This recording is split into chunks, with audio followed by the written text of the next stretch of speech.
Welcome to On the Record, where we talk political stories making headlines across the Carolinas and the country. Our focus today, 1 year since Hurricane Helene and the ongoing recovery in Western NC. Our guest today, North Carolina Governor Josh Stein. Governor, thanks for joining us on the record.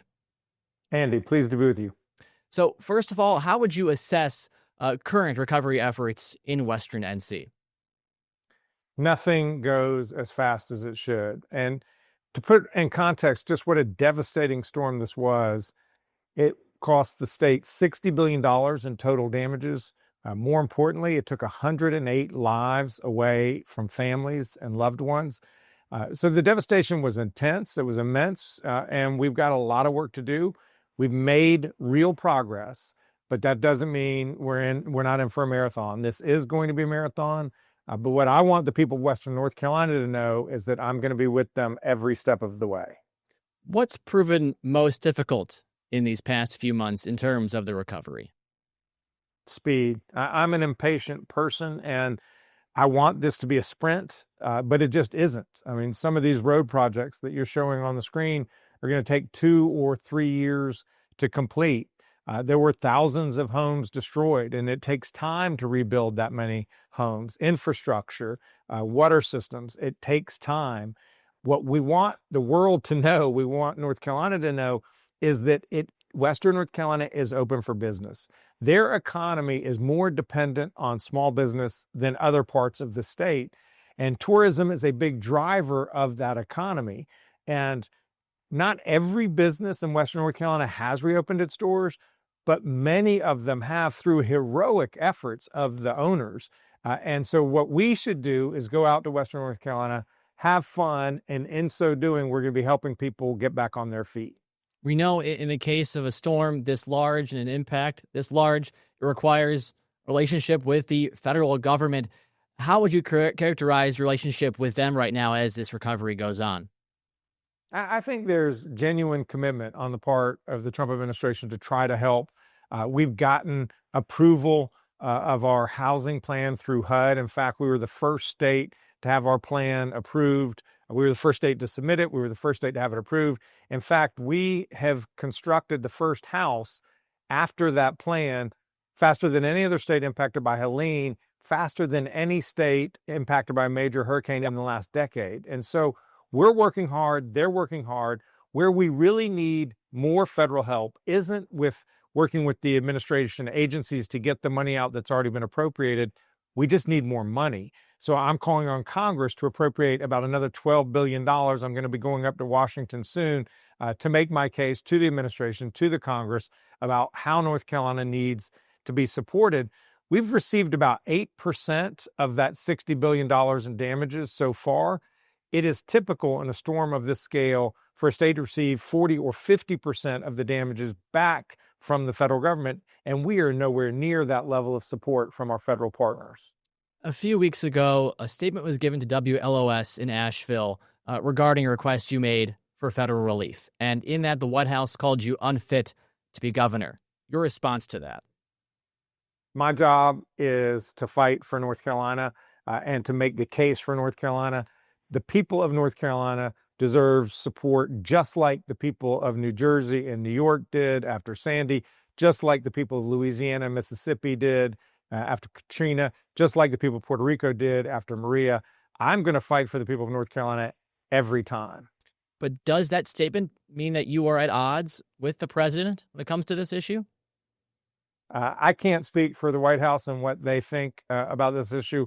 All I know is that the people of North Carolina deserve more from our federal budget than we've received, and I'm going to keep making that argument. When the storm first hit, a year ago, there was talk about, will Western NC look the same as it did before it hit? Can that part of the state bounce back to where it was before September of last year? Well, some parts will look different going forward. That's what happens when nature reshapes ravines, moves rivers, destroys roads. But Western North Carolina, I am 100% certain, will come back, and they will come back stronger. The resilience they have shown is nothing short of remarkable. The number of small business owners I've met Gene at Gentry Hardware in Hot Springs, Josh Kopis, Old Marshall Jail in Marshall, Matt Bands with his gemstone mine in Chimney Rock. Example after example after example of these business owners who've worked through the weekends, not taking any holidays for months on end just to get their businesses reopened so that we can come and shop there. And that's something we can do to help them. But there is a grit and a resilience and a determination of people of Western North Carolina that is remarkable. We just have to match that grit and determination to help them along the way. A year into this, is it possible to predict how long the recovery will take? I don't know. I want it to be done tomorrow. I want it to be done this year. It will not happen in 1 year. It will not happen in 2 years. It will not happen fully in 3 years. But what we can do is accelerate it. What I don't want is for us to be 8 years down the road looking at places that are in desperate need of support. Let's get as many resources into this community, into this region as quickly as possible so that it can make a big difference. Funds, I want to thank the General Assembly. They've appropriated over $1 billion. I've signed 2 budget bills. Funds to help farmers deal with crop loss, to help small towns repair infrastructure for small businesses in their downtowns, funds for private roads and bridge repair. These are all programs that we are in the process of doing. And what we want to do is get them done as quickly as possible so that folks can look forward instead of having to be focused on looking back. Governor, before we let you go, there is a story making headlines across the country and has for some time here in Charlotte. The murder of 23-year-old Irina Zarutska on Charlotte's light rail back in late August. First, just your thoughts on that attack. It's devastating. It's absolutely heartbreaking. This young woman came to the United States, leaving a war-torn country, Ukraine, in search of peace and a brighter future, and to have her life ripped away from her mom, her uncle, her family. It's absolutely devastating. All she did was go sit on a bus. And so we need to make sure that people and Charlotte people in any city that uses public transit are safe and feel safe, and they should be safe. What should be done to restore confidence in safety on the system? Yeah, well, I talked with the mayor and urged her to surge security, police on the trains, on the buses, so that people knew that they would have more security. And I commend her for doing that. We need to have more connections between our magistrates and district court judges when they have mentally ill people, psychotic people come into their courts, to connect them to the mental health resources that can treat them, because we cannot have folks who are psychotic and mentally ill out in the public where they can harm folks, and they need treatment. We need a lot more resources for that treatment over the longer term. We need more law enforcement officers on our streets, not only in the transit system, but on the streets and in our communities, because when there are more well-trained officers on the ground, then there is less crime. It will serve as a deterrent. Those are longer-term issues, but on the short term, we have to continue to surge security on the CATS system so people know that they are safe. North Carolina Governor Josh Stein, thanks for joining us on the record. We appreciate your time today. Thank you, Andy. Be right back. Welcome back to On the Record. We are now joined by York County Congressman and candidate for governor in South Carolina, Ralph Norman. Thanks for joining us. My pleasure. Glad to be with you. I wanted to first start with a story making headlines both nationally and locally. The fatal stabbing and murdering of Irina Zarutska on the Blue Line here in Charlotte. You recently called for the resignation of the mayor. Explain your rationale there. Well, a couple of things. One, our hearts go out to a young girl that the only thing she did wrong was get on a bus and have her back to a madman who took a pocket knife and killed her.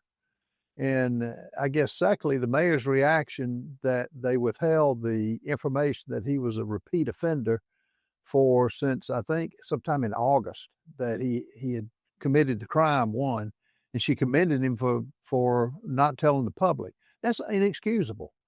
I wonder if it was the mayor's daughter that got killed like that. She'd take that tact. I wonder if it was her anybody watching this says this is what's wrong with that kind of rhetoric that's coming from an elected official.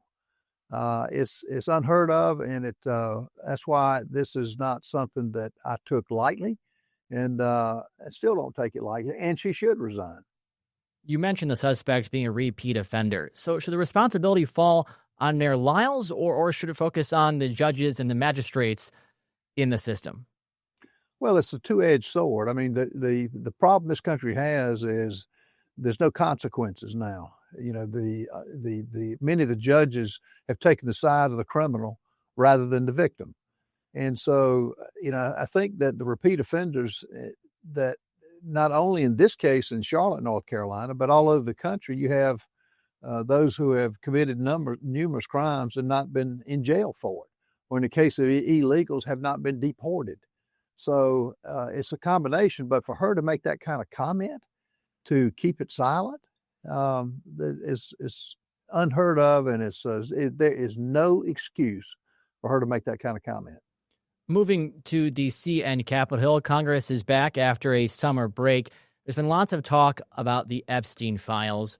What role do you think Congress should play in the release of those documents or that issue in general? Well, first of all, again, your heart goes out to the over 1,000 victims that were victimized by a deranged man and a woman. So I think the fact that it happened, it's been over 30 years now. The record ought to come out, good or bad, on anybody. And the flight logs, the investigations that have taken place will release this type of information. 32,000 pages have been released. They're having testimony of a lot of politicians. They're having testimony and getting information that we've not seen before, nor has it been asked for, like the financial records, the bank statements. And so all of the above needs to be put out to the American people, and I think it will. But it's been a long time since it's been that the information has come forward. The Democrats are using this as a campaign issue against Donald Trump and a wedge against Donald Trump.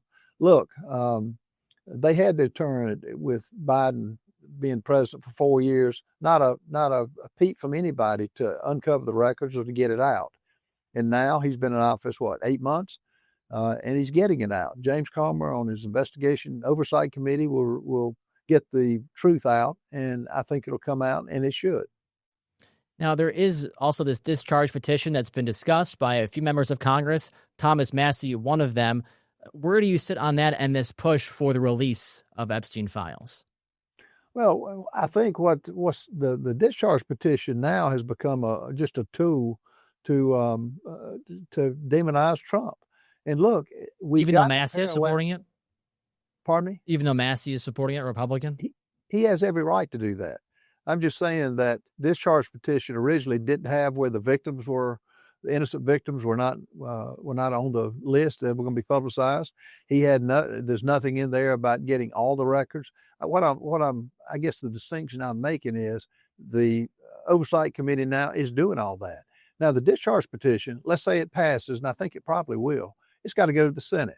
It'll sit for X number of days. They're pushing to get it out right now, which I'm fine with getting the information that should be out. And again, that's what we've been given the assurances that Comer's committee will do that. So it's going in the right direction. I don't know what's going to happen on the discharge petition. The things they're asking for are being handled now. And again, they've got a process to go through anyway. It didn't go through Rules Committee. But bottom line is action is being taken, and the public will soon know everybody that was involved, and we'll be able to dissect every transaction and every letter that went on between Epstein and the public.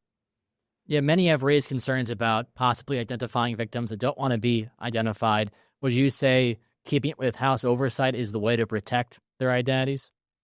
Yes, because you had the victims that came forward that were on Capitol Hill, but you've got many more. This isn't this transcends politics, really. When you're having the abuse of 14, 15, 16-year-old girls, it transcends politics, and that's why the record ought to, anything ought to come out for those who choose to have it out and choose to have it public. Many do not, and I think that's what the Oversight Committee will handle. And lastly, there is a bipartisan push now to ban stock trading for members of Congress. Where do you stand on that issue? I agree with it. You know, we members in Congress get information that the public doesn't see. To be able to buy and trade stock, or have family members buy and trade stock based on the information they get, and as example, as a appropriation, as a group gets a certain amount of money, or a road that goes into a particular location, that politician should not get a pass on that. And you've got prime examples of those who have made a lot of money, but it's not information the public has. Therefore, I think it's unfair, and I think it ought to be done away with. We know when it comes to governing bodies that Congress doesn't move the fastest. So does this ban on trading stock have the legs to reach the president's desk, you think? Time will tell. I mean, it's molasses at its slowest, and we'll see. It's got to go through the House and the Senate. The devil's in the details on it, but we'll find out what. But I think by opening the discussion is the right way to go. All right, York County Congressman Ralph Norman, I appreciate you joining us today. Thanks so much. My pleasure. Thank you. Good seeing you. Welcome back. We still have a year until the midterms, but major races are already taking shape both here in North Carolina and across the country. North Carolina's 1st Congressional District looks to be one of those races that many want to flip either to stay Democrat or go into Republican hands. Right now, we're joined by East Carolina professor Dr. Peter Francia. First of all, Professor, I appreciate you joining us today. Yeah, thanks for having me. Pleasure to be on. First question, could you just describe to us the makeup and the history of the 1st District here in the Tar Heel State? Well, let's say at least right now, the 1st Congressional District is one of the most competitive in the entire country. If you had to look at the 435 districts across the country right now, the 1st Congressional District of North Carolina not only is one of the most competitive, it'll be probably one of the 5 most watched House races in the country during the 2026 election.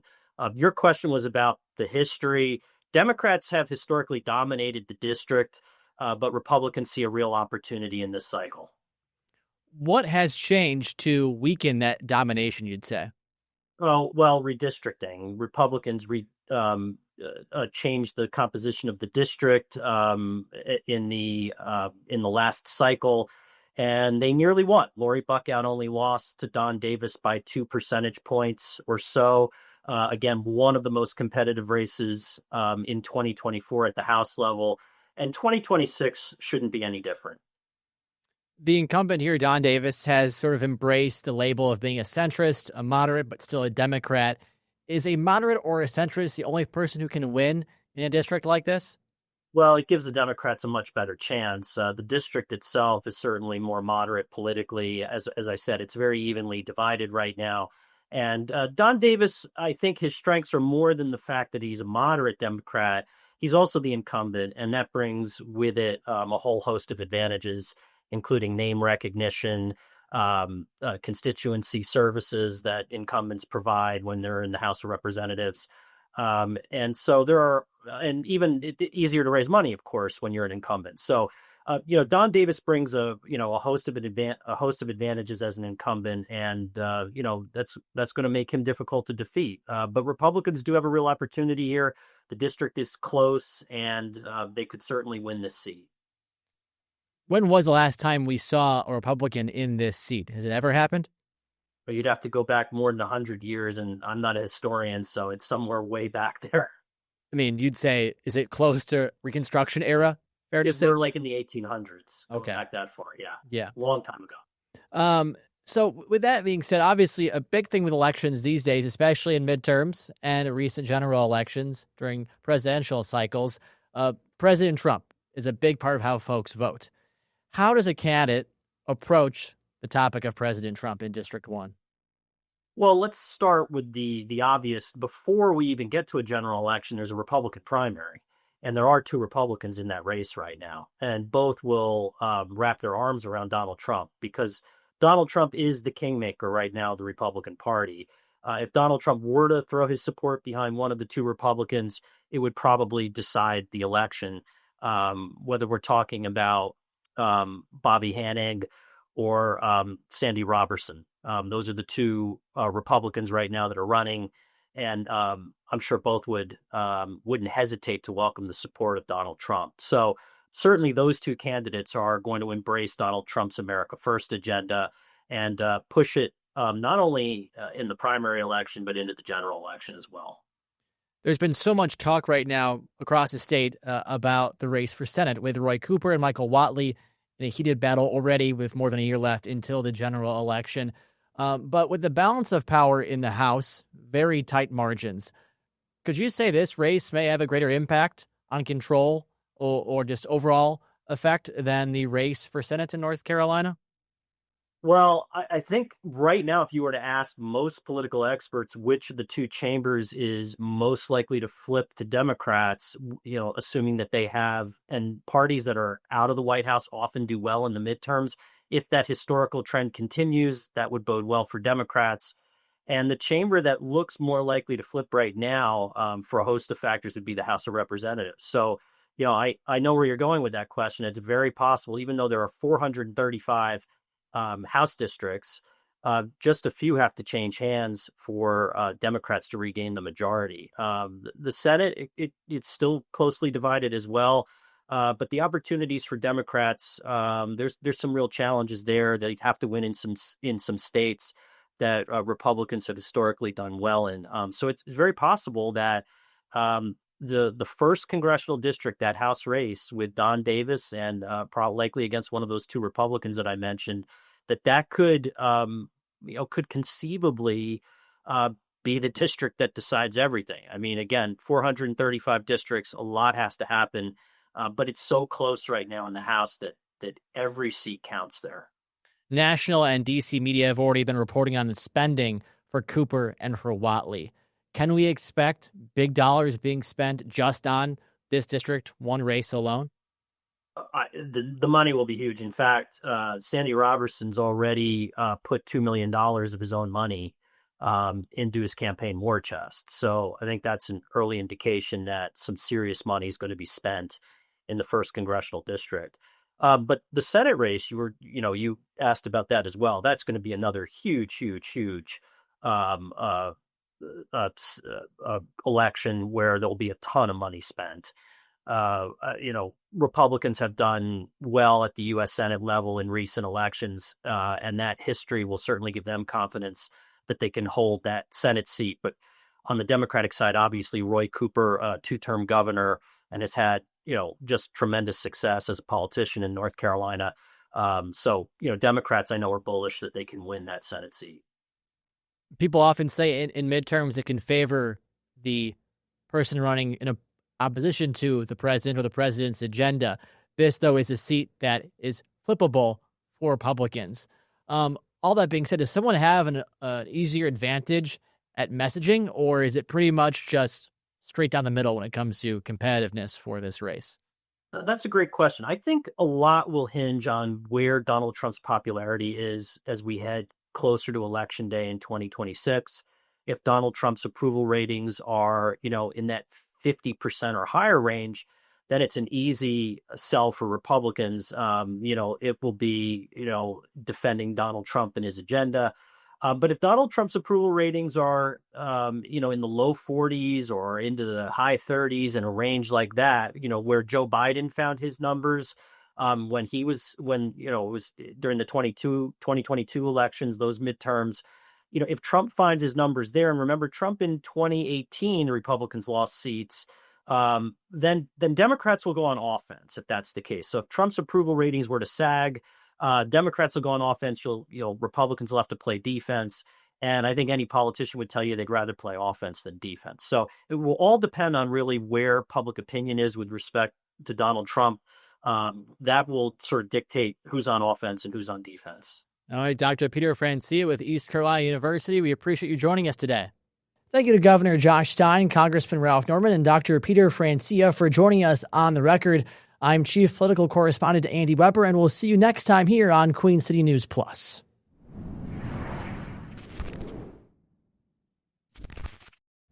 Queen City News Plus. Just search Queen City News on your smart TV's app store.